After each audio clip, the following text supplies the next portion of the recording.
To Mr. Kim Williams, our lecturer this evening, to the Chancellor of the University, distinguished guests, dear friends, ladies and gentlemen, good evening and welcome to the National Library's 27th Kenneth Myer Lecture.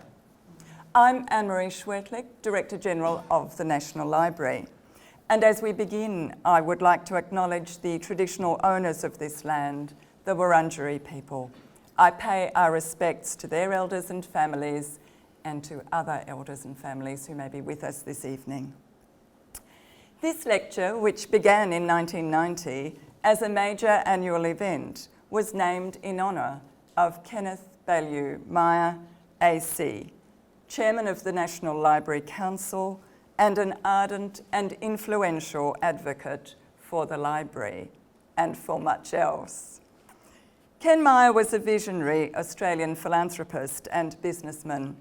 He contributed to an extensive range of institutions and causes through significant personal donations, enthusiastic participation on boards, and his involvement in the Sydney Myer Fund and the Myer Foundation.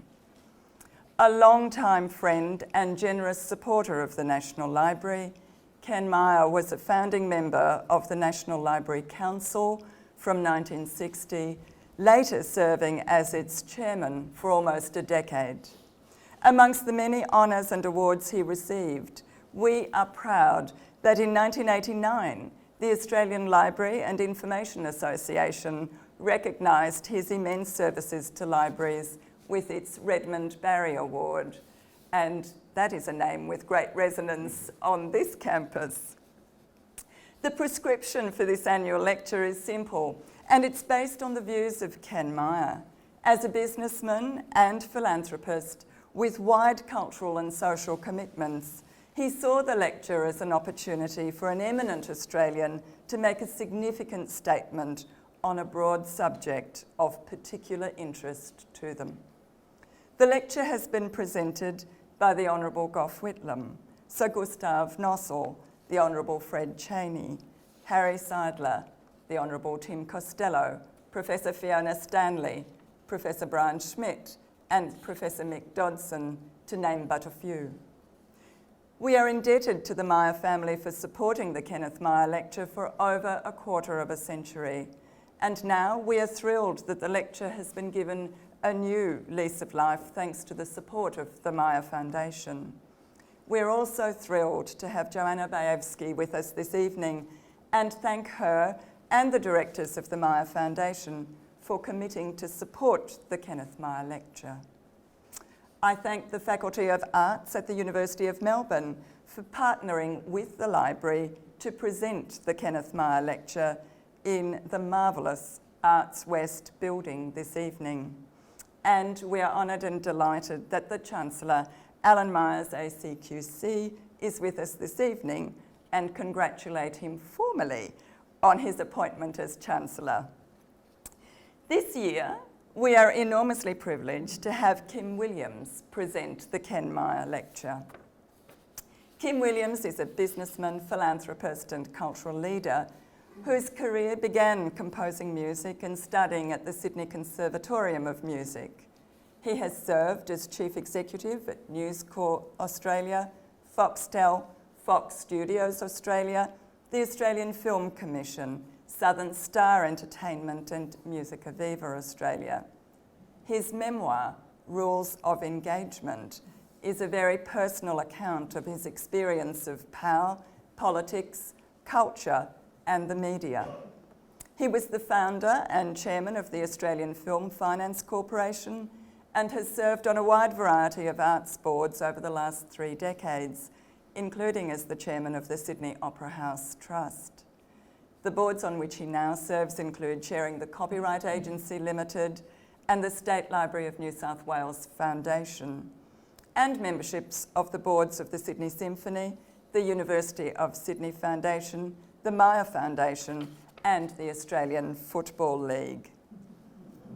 He was appointed a member in the Order of Australia in 2006 for his services to the arts and for public policy formulation in the film and television industries. While inspiring others to support the arts, Kim is also a very generous supporter of many of Australia's cultural institutions. For example, the State Library of New South Wales, as well as commissioning new works by Australian composers and playwrights. As a lifelong champion of the arts, he has led by example through his distinguished career in the arts and entertainment industry, his generosity and his advocacy to governments and the corporate sector. Please welcome Kim Williams to deliver the Kenneth Myer Lecture on the subject, Promoting Positive Change in Australia. Thank you, Kim. Break a leg. Thanks.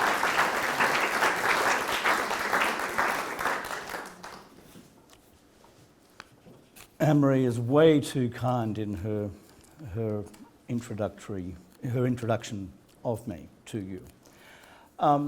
Director General, our Chancellor, members of the Myer family and representatives of the various Myer institutions which are so important in this great city, Sue Ebrey, Ken Myer's biographer, and to fellow readers and supporters of the National Library and the University of Melbourne. Welcome. We're gathered today on the ancestral lands of the Wurundjeri people of the Kulin Nation, and I'd like to acknowledge them also, as Anne-Marie did, as the traditional owners. I pay my respects to their elders past and present and to elders of other Indigenous communities in Australia. I also take this moment to acknowledge the diverse peoples and cultures who have made our nation. Finally, I recognise our shared freedoms and responsibilities inherited from Magna Carta and on through the common law. These three elements shape modern Australia and her possibilities. As an Australian, I value the opportunity to acknowledge country as a simple act of reconciliation. I also increasingly feel compelled to recognise the many peoples, ethnicities and faiths which comprise our nation, given the never-ending assault on difference which too often permeates modern society. The common rights we all enjoy at law need to be recalled and defended relentlessly in providing bedrock to our future. In recent years, there have been too many attempted and real legislative actions which have challenged these hard-won rights. History matters, symbols matter, our social memory matters, especially in a speech for the National Library named in honour of the devoted past chairman, Kenneth Myer. It is for me a great privilege to give the Myer Lecture. Ken Myer was a truly great Australian who loved the National Library dearly across almost a quarter century of service, from its early beginnings with his appointment to the Interim Council in 1960.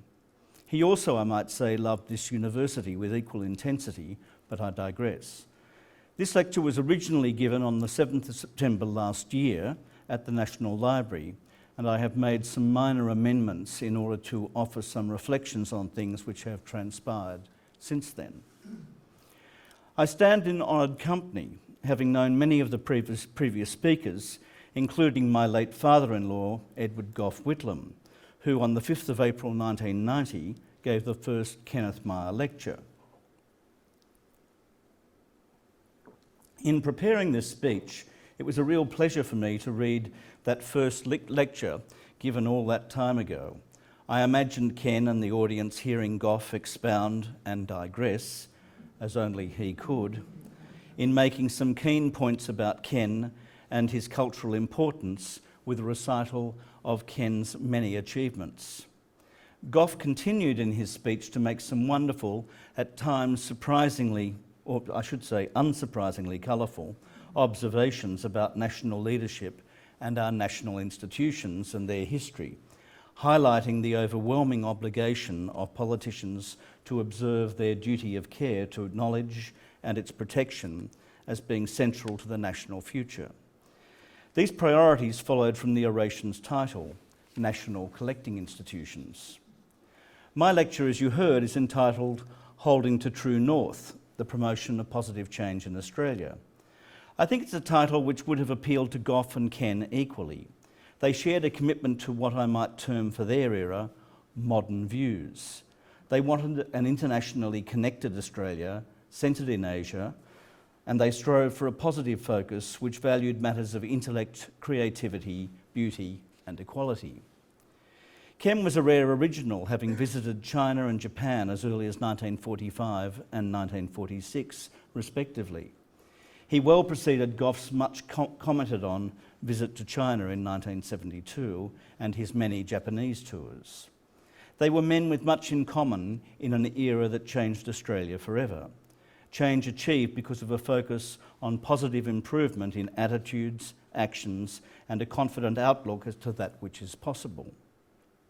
One doesn't dare contemplate what might have happened if Ken had accepted Gough's approach to consider an appointment as Governor-General. It's one of the great what-if moments in our history that will bind them both in the national memory forever. Ken Myer's period of chairmanship of the National Library was axiomatic to the firmament of the library as a great national institution and to the growth in confidence and maturity of Canberra as the national capital. That growth was seen also in Ken's membership of the Australian National Capital Planning Commission from 1971 through 1982. As many of you would know, Ken served as a member of the first constituted Library Council from 1961 and then as chair from 1973 until the end of 82. He was way ahead of his time in many things dealing with modern knowledge management and information systems. He was truly innovative, even establishing in 1975 a trust fund which he regularly provisioned for the Director General of the Library, wanting it to be known as the Director General's Fund, to be used for good purposes determined by the DG in that person's sole and absolute discretion, outside governmental constraints. His commitment to the library and so many other things provided a shining example of positive leadership and enthusiastic philanthropy. Ken Myer embraced leadership approaches which were central to modernisation of our society and connection with international strands in thinking about culture, philanthropy, knowledge, science and technology. I knew Ken Myer from his all-important time as guiding chair for the construction and delivery of the Victorian Arts Centre, and subsequently when he was the chair of the newly incorporated Australian Broadcasting Corporation for 3 years from 1983. I well remember his frustrations in that role, particularly where there was much bureaucratic resistance to modernisation. He was a marvellous man with a restless energy and idiosyncratic personality that was indelibly memorable. Whenever I read about Ken, I realise what a special person he was and what a central position he and his siblings, Neilma, Bales and Marigold, had to a refashioned view of modern Australia through philanthropic commitment inherited from their father, Sydney, and mother, Merlin.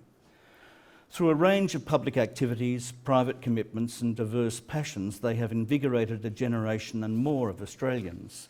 That spirit has been transmitted through their offspring and their offspring also. It is a precious example of sustained value for community across 4 generations and has radiated across Australian endeavour in many varied arenas. When I gave the lecture originally, we were in one of Ken's most esteemed institutions, the National Library itself, which, like its sister memory institutions in Australia, stands as a centrally important repository of the broad landscape of humanity, of its intellect, artistic expression, discovery and character through documentation, publication and exhibition of a vast collection, including books, publications, manuscripts, maps, objects, photographs, paintings, ephemera, and a really valuable oral history library. It defines for us the physical presence and hopes of those who came before us. Above all, the library is a vital resource in examining and understanding the growth and development of Australia as an independent nation in its region and the wider world, enabling us to follow the extraordinary evolution of our society. The National Library represents centrally important concepts of respect for intellect and creative possibility on the part of so many, but in particular of Australia, its citizens, and all else that makes up this land. The National Library is part of the institutional cultural fabric of Australia in the Commonwealth and the States, a fabric which hopefully weaves firm ramparts of knowledge and wisdom into maintaining a curious, transparent and informed, just and civil, intellectually alert society. A society, one hopes, which has an ever more valued, strong creative heart, imbued with a commitment to honest memory and bold ambition equally. A nation which draws on its creativity, knowledge and examined experience to offer opportunity, original solutions and affirmative aspirations for all of our citizens. Goodness knows it's sorely needed, now more than ever, with all the turbulence we see around us here and in so many other societies closely connected with us. I view institutions like the National Library and their good health as providing the true North Foundation for Australia. They are pivotal to informing and protecting the knowledge and recorded experience base from which continued learning and positive national change can follow. Where does one start in charting that true north and the promotion of positive national change? A nation's personality, its identity, and how that manifests itself is really quite complex. Describing it is riven with the danger of persistent recourse to empty generalisation. What it is to be an Australian, and that which defines us, is at the heart of our national being. However, the definition of what it actually is to be an Australian, what characterises and differentiates us, is remarkably elusive. Indeed, it would fill many contradictory offerings in the library's collection and the recorded oral histories housed there, let alone the claimed assertions that populate daily commentary in often irritating, compounding profusion. Most definitions of Australian character offer several consistent themes. We self-describe, something about which we are increasingly less bashful, as having a unique form of resilience, a special Australian resilience. This is seen by many of us, and sometimes from others, as comprising our sense of self-reliance with inventive resourcefulness and natural imagination. These characteristics are reinforced in our self-judgment with quirky, ironic humour matched with a projection of an uncanny optimism, each of which I would describe as core to the national imagination of our personality across genders and ethnicities. We also invoke a sense of egalitarian idealism, which is close to the heart of the Australian learnt sense of self, and at least in principle of aspiration. Many of these themes of resilience, cleverness, quirkiness, and egalitarianism are reflected in much of the literature, art, theatre, film, and broadcast output of Australian creators. As I might add, is its opposite, a growing modern phenomenon, an anxiety as to the fragility of that which is certain. This often reflects a yearning for solid values and decency which are seen as having been betrayed by public and private institutions and by citizens also, in an increasing descent into cynicism and, in public life, short-term thinking and idle populism. This fragility derives in part, in my view, from a move away from the self-same characteristics which are invoked as core to the national personality. There are strong perceptions and data which describe Australian society as becoming less fair, less equal, less resilient and resourceful, and as lacking the innate cleverness and egalitarian qualities we have often highlighted as core to that elusive thing, Australianness. I believe a central national uneasiness derives from the absence of effective national reconciliation with Indigenous Australians. A decade ago, I had the honour to give the Australia Day address, and on reading the previous 10 speakers and their addresses at that time, I noted that Indigenous reconciliation was invoked as a consistent concern. It stood almost as a unifying mantra from their previous eloquent presentations. Personally, I think reconciliation, by way of acknowledgement of the first Australians with the elimination of discriminatory provisions in our Constitution, followed by an appropriate negotiated settlement, is wholly central to a positive national future. Until that is achieved, there will be a continuing cognitive dissonance in our society which is incapable of resolution. There can be no perception of Australia as a land, as the national anthem says, which is young and free, without recognition of and reconciliation with the first Australians. It is a gaping hole in our national heart, demanding durable repair, which must be achieved in this generation, truthfully, within this decade. Continued delay cannot be tolerated, as the values central to its resolution must be held close as essential to a national ethos of what it is to be a modern Australian. An affirmative agenda for positive change depends on its resolution. It won't surprise you all, therefore, that constitutional recognition and reconciliation with the first Australians is at the centre of my true north guiding lights in the promotion of positive change in Australia. It is core to positive renewal in national direction and genuine maturity. I would offer the personal observation that recasting Australia and its independence as a republic is almost as important. At some stage, we have to stand as a confident, independent nation, which is simply not possible when our ultimate head of state is shared with the United Kingdom and a number of her former colonies. That the role is hereditary stands in stark contradistinction with attractive Australian values as to merit and egalitarianism. We all understand the history and the reasons for the current settings, but the practical effect of that construction diminishes Australia in the eyes of the world. Much more importantly, it is harmful to our own sense of self. We will remain half-formed with colonial relics haunting the nation and its people until this too is resolved. Those relics are ones which are wholly irrelevant to modern needs and directions, let alone having regard to Indigenous Australians and the many other diverse peoples, ethnicities and creeds which comprise the modern nation, where, frankly, a realistic sense of connection with a constitutional monarchy is limited, to say the least. However, Indigenous reconciliation is altogether more urgent than the inevitable division and difficulty of managing the pathway to the eventual, inevitable Australian Republic. It is in the just too hard basket presently. Time for reflection, no doubt, but I leave it aside, having confidence in the good sense of the next generation. There are numerous other connected pillars to a positive change agenda.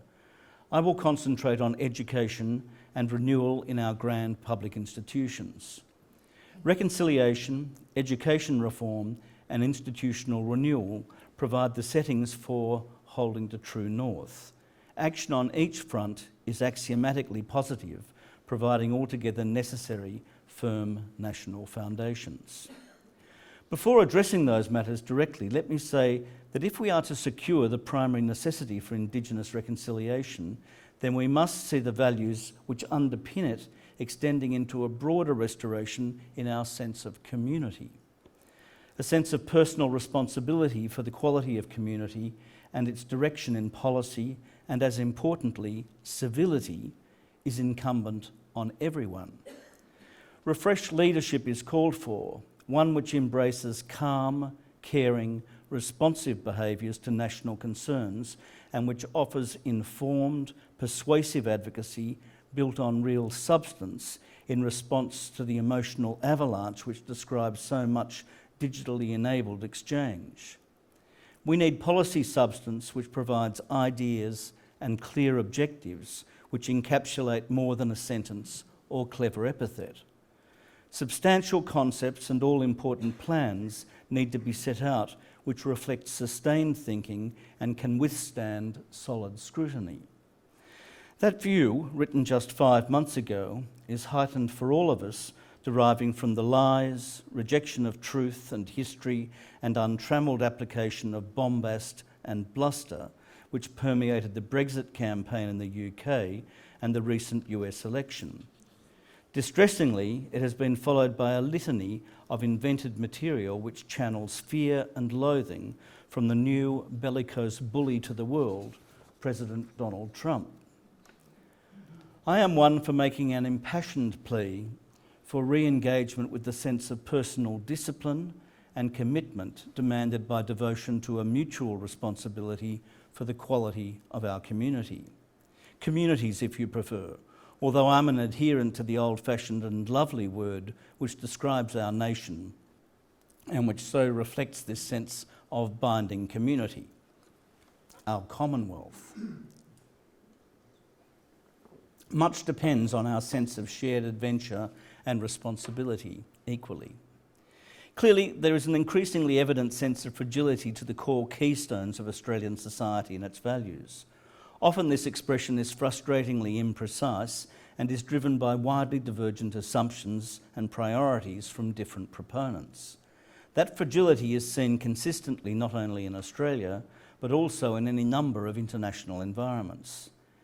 This sense of fragility in Australian settings and their direction provides a theme verging on obsession with some, on the right and left, from politics through artists, commentators, and through any number of social forums and media avenues. There is a sense of breakdown.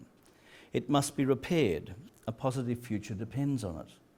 At times, polarities are severe, deeply unattractive and destructive in tonality and direction, reflecting a general fear.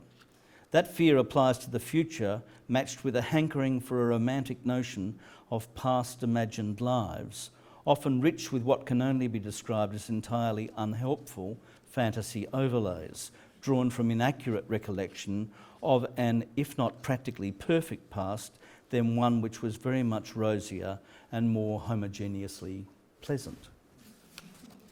On the other hand, the tensions which arise from the fragility in social cohesion reflect growing divisions in the community from a variety of sensitive touchpoints: economic, ethnic, religious and political. We'll get nowhere if we collectively enable this sense of fragility to compound, where tensions erupt in aggressive social division from which it will be ever harder to rebound. If we are to unite and forge workable solutions which have mutual respect and sensible common purpose at their heart, then we must confront such divisions directly, restoring stronger community connections. It is evident that cultural leadership in a digital era has many very real continuing tests. The rise of distributed opinion, often disregarding facts and analysis, with an almost triumphal shift focused on the self to the detriment of community, is pronounced. Evidence from various studies reveals really substantial increases in personal assertiveness and self-importance, even rampant narcissism. There seems to be an insidious torpor affecting the world, one where the populace is either tuning out or dialing up in emotional responsiveness. Anger rules too much of modern exchange. These are aspects of, for want of a better word, discourse which demand change. Our politicians often indulge in this charged, smash-em-up style of exchange, governed by absurd emotional exaggeration. They are rarely held to effective account because of all too frequent emotional hyperbole or national memory failure and focus on the moment, another less appetising aspect of modern exchange. Slogans rule and acronyms are the lingua franca of discourse. In large measure, it derives from the dramatic impact of digital technologies, especially where social media drives opinion into clusters of likeness, discrete echo chambers, where debate ceases and passionate assertion is refuelled. This results in the phenomenon I have termed in other speeches as the unwavering march of the general ignorance. A full frontal, blunt knowledge attack is required. This is most certainly an era rich with almost endless conundrums. It's often that volatility, uncertainty, complexity and ambiguity are the bywords for the current day. The Economist has, in the inevitable way of things, provided a new acronym for it, VUCA, in the excellent short monograph Frugal Innovation. The central challenge in this age of digital disruption seems to me to repose in how we address these problems to restore leadership authority through thoughtful, informed policy formulation and the necessary debate attaching to it, matched with knowledgeable, confident program execution for the real world. For a long time I've thought that a nation of 24 million, which speaks English, is either profoundly advantaged or potentially disabled as a result almost entirely of its public policy settings. The ambition those settings reflect and the quality of the outcomes achieved from them are core to our national future. If we are to recall those characteristics which I described earlier as being part of our imagining of our Australian selves, then I'd offer the simple observation that we are on the precipice of a scary mediocrity in our approaches, which are far too focused on processes and not enough on the quality of outcomes. We have an urgent demand for fresh responses aimed at the delivery of durable solutions. I take it as a given that the dimension of the agenda requiring attention has expanded and the quality of the output in work, funding and policy has waned. We need policy settings which recognise the centrality of intellectual and creative life to the national future and to a revitalised approach in the sense of real purpose in society and its institutions. There are strong allied obligations for those in public life and for citizens generally. At the heart of these settings is a much needed, less partisan policy approach for education. It is only through a well-positioned, informed, connected and resourced education system that we will equip the nation with the knowledge, values and skills needed to engage with the world and the challenges of modern life in all its digital complexity. The critical sequence from early childhood through school education and on to tertiary delivery in universities and vocational training needs reimagining. Most settings are hopelessly mired in mid-20th century thinking and a mindless view that is all about money. Of course, money is important, but thinking is very much more important. To shine light on the glaringly obvious, great education is dependent essentially on great teaching.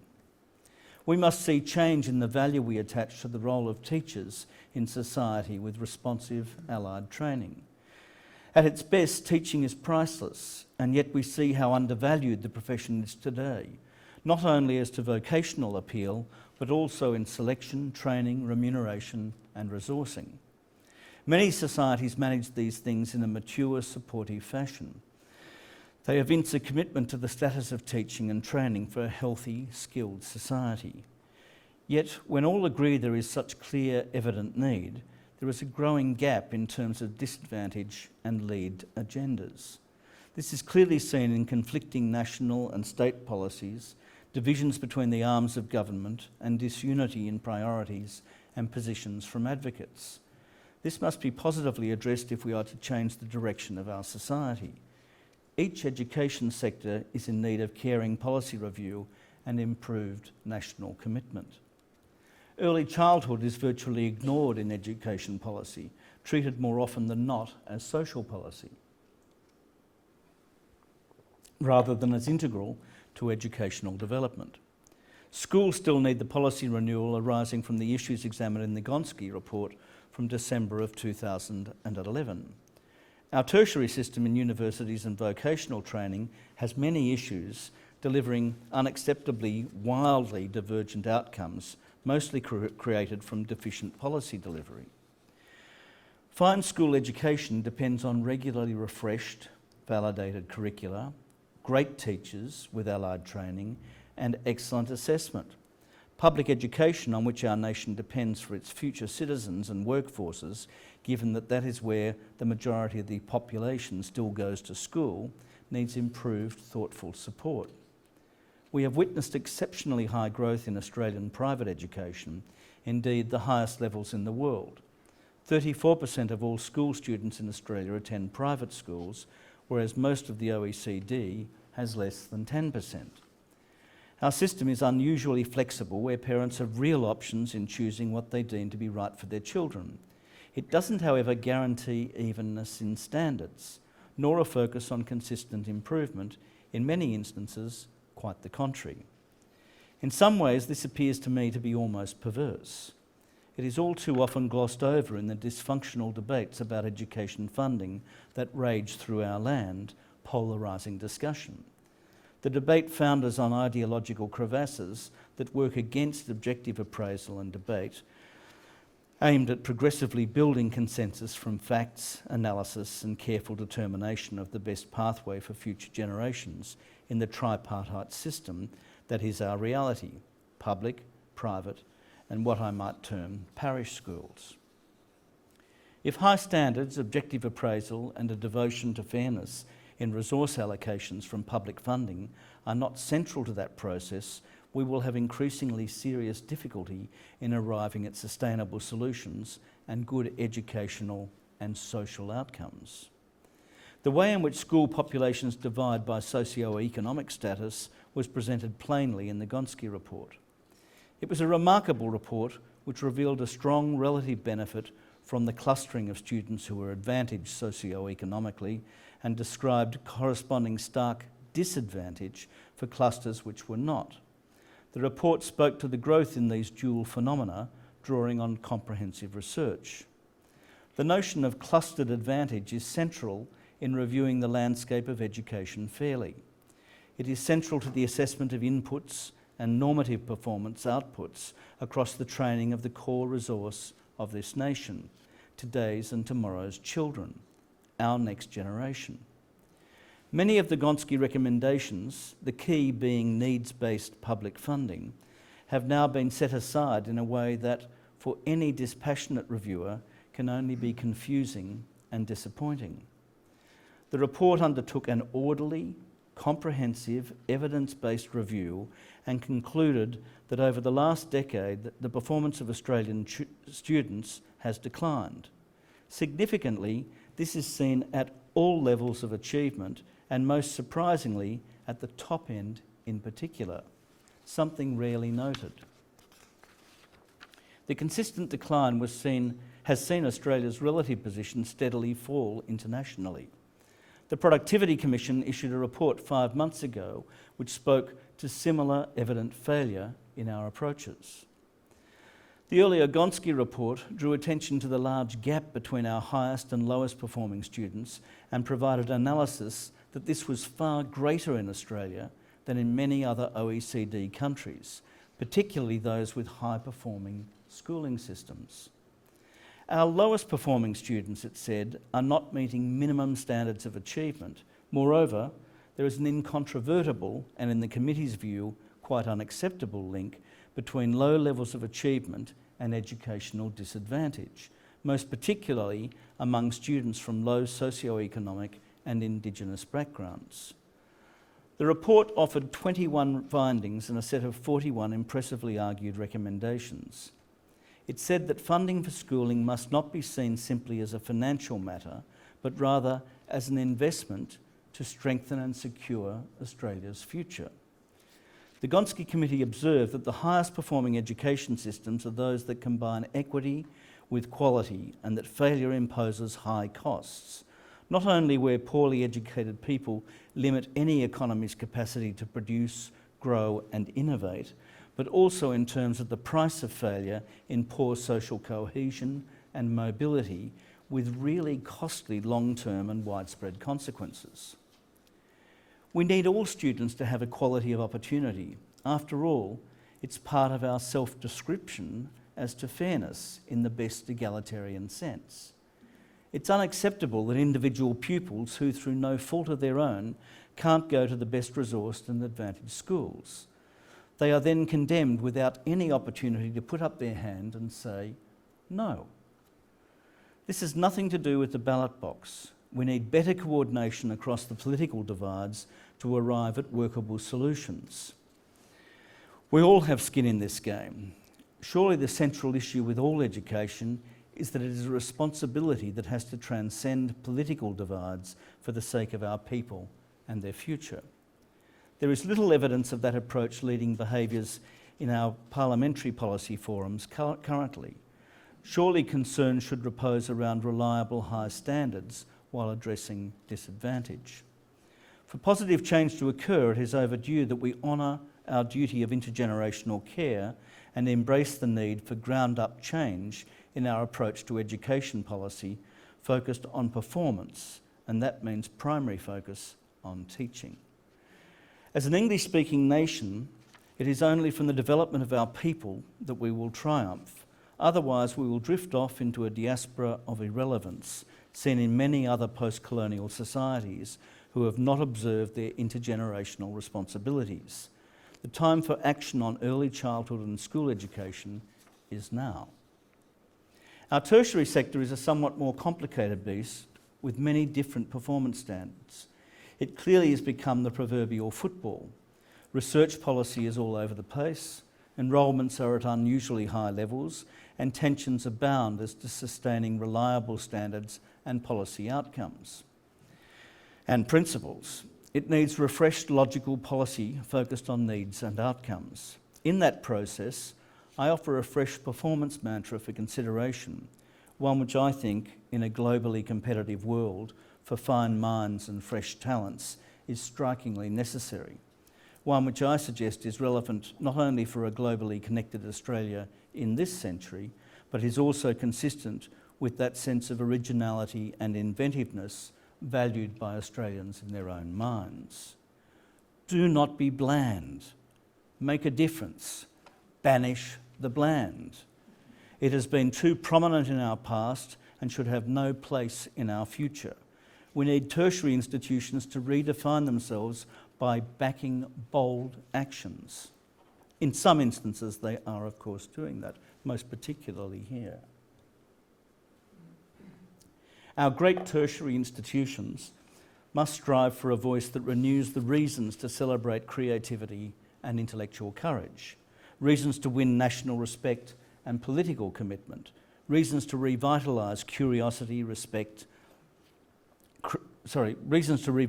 curiosity, creative originality, and drive innovation and invention fearlessly. We need to back, defend and promote that which is about fresh Australian creative adventure. Since the 1970s, Australians have taken to the world stage as never before, yet we're on the precipice of what seems to comprise an overwhelming magnetism for the pedestrian or worse. No doubt these are confronting times, but almost all successful creative work has a mainspring from originality and is rooted in a nation's stories, things of enduring value. They are products of real risk-taking. Nothing good ever eventuates from creative caution. There is no point in the 21st century as this small population that speaks English at the bottom of the planet across a digitally literate world in being bland. One of the best avenues for policy rejuvenation, which informs an invigorated approach to education, will only follow from nationally refreshed commitment to artists, scientists, and our great teaching, research, performing, collecting, thought and memory institutions. From collecting and memory institutions like the National Library, through to the wide reach of our universities, performing arts companies, and on to bodies like the CSIRO and the national broadcasters, we need fresh approaches which rekindle a sense of wonder in the depth and breadth of what the world provides and what humanity has achieved through exploration, discovery and creativity. We need to recall all that has been produced here and to follow and properly support the contemporary creative work of Australians to reinvent the notion of that which is possible. How we marshal the amazing resources of the institutions and collections of the nation, individually and generally, to ensure that they provide solid underpinnings of stability, confidence, simplicity and clarity in sharing knowledge, creativity and the power of informed thought and learning is critical to promoting a positive national agenda. Only from that action will we enable the vigorous debate central to a positive future, creating the cultural milieu which enables free thinking, imagination and invention. This needs support from what I describe as the public academy, comprising the grand institutions and the extension from them through society at large. It has a vital role as never before and must respond to the radical challenges of the digital era and from challenged leadership seen across the modern world. Only through that extended public academy will we provide an effective response to that VUCA phenomenon described so well by The Economist in its pithy summary of volatility, uncertainty, complexity and ambiguity seen in the digitally driven world. Our institutions have very real obligations to perform in this regard, and it means we need governance frameworks and leadership which speaks out in an informed, persistent and unapologetic way by taking a side which believes and invests in the primacy of thought, debate and reason. Above all, the institutions need to show courage and determination in that process.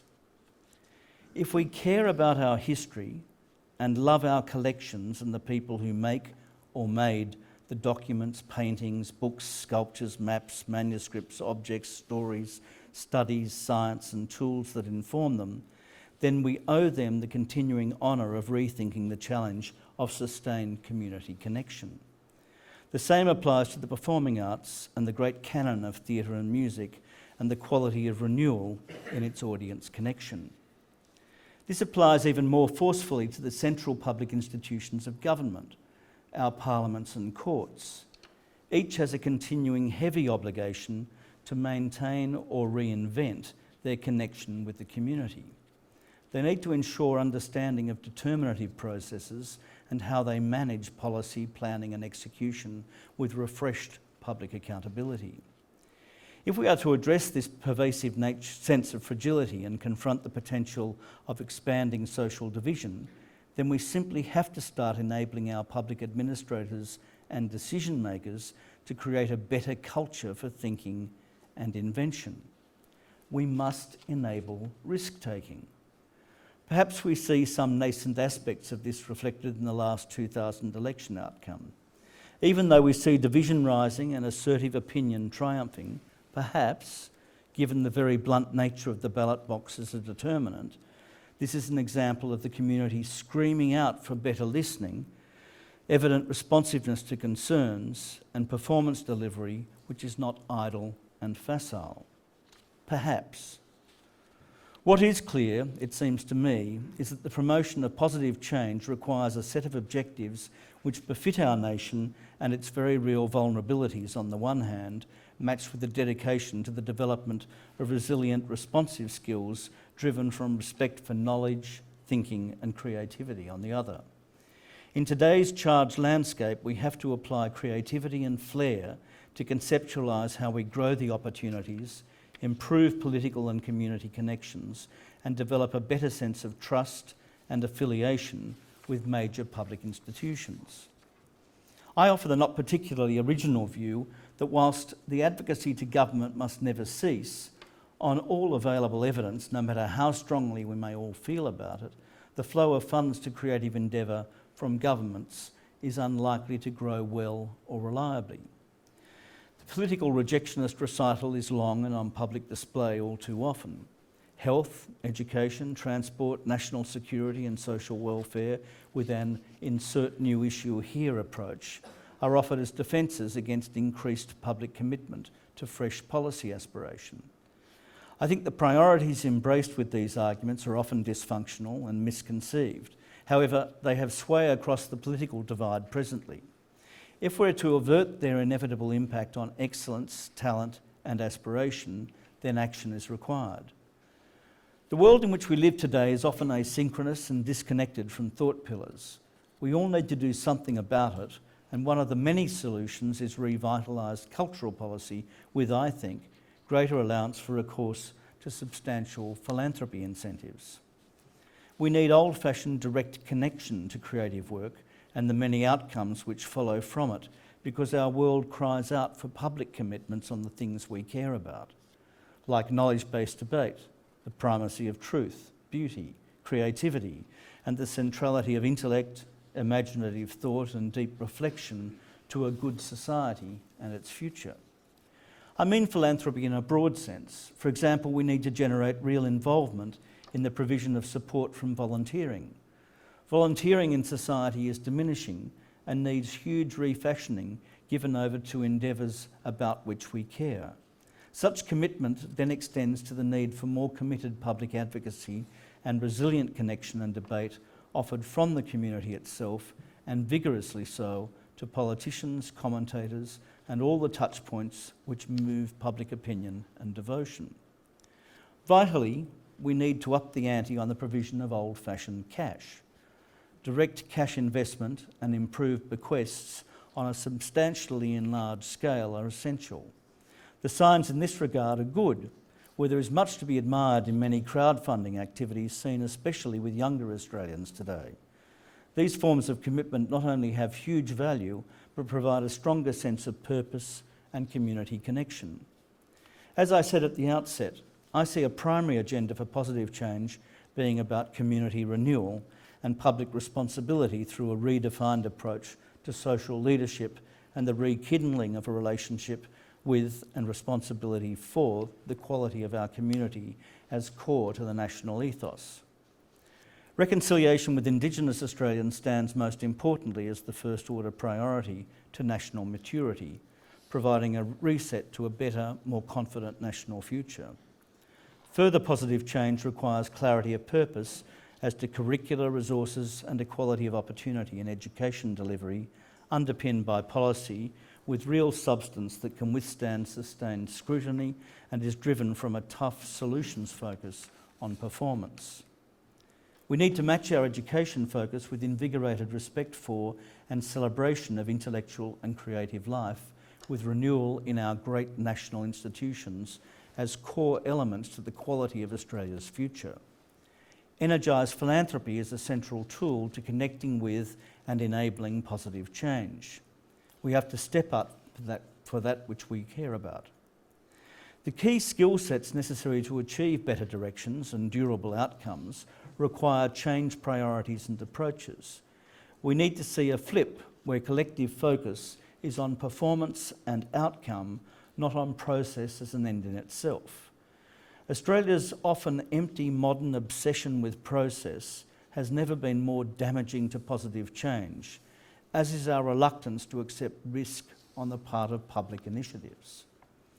We need better assertion of plain, clear, articulated standards for performance with a relentless focus on the quality in delivered outcomes with adjustment and correction as needed. As I said, we need restoration of respectful debate with spirited exchanges by all means, but ones which are informed and willing to take risks. I spent my working life since the 1970s in work having to do with creative life, in music, film, television and the media.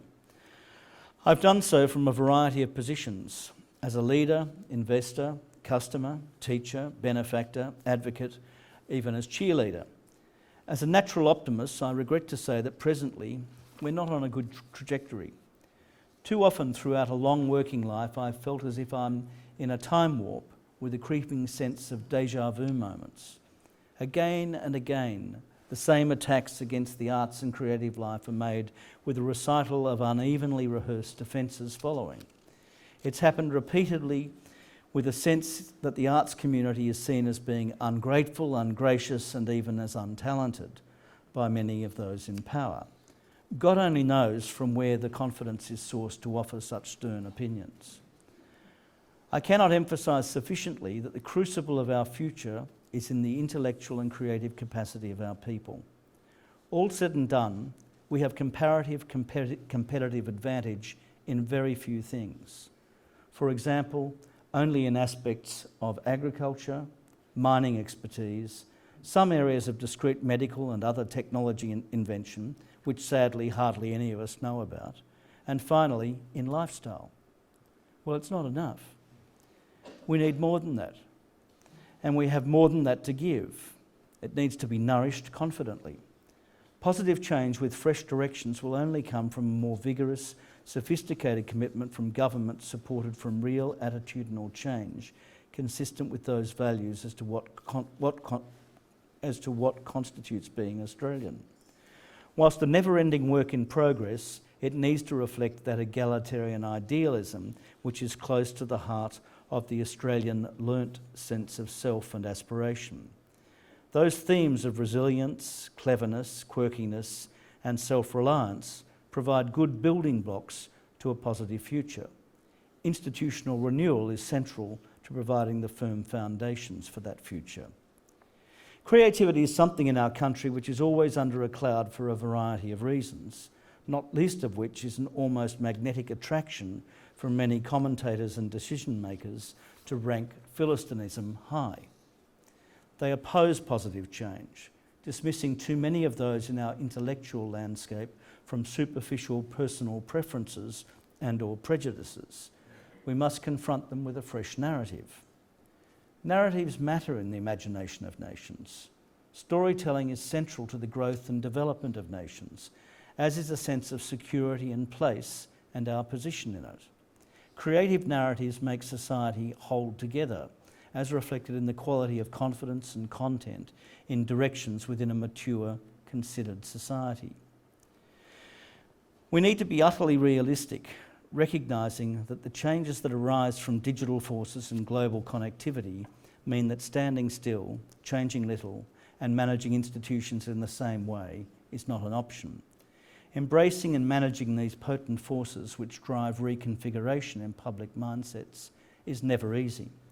Fresh thinking is needed in defining priorities and skill sets for leadership, governance, and execution if we are to drive unity in public engagement, holding course to true north and positive change which follows from it. The need for reform is not dissipated.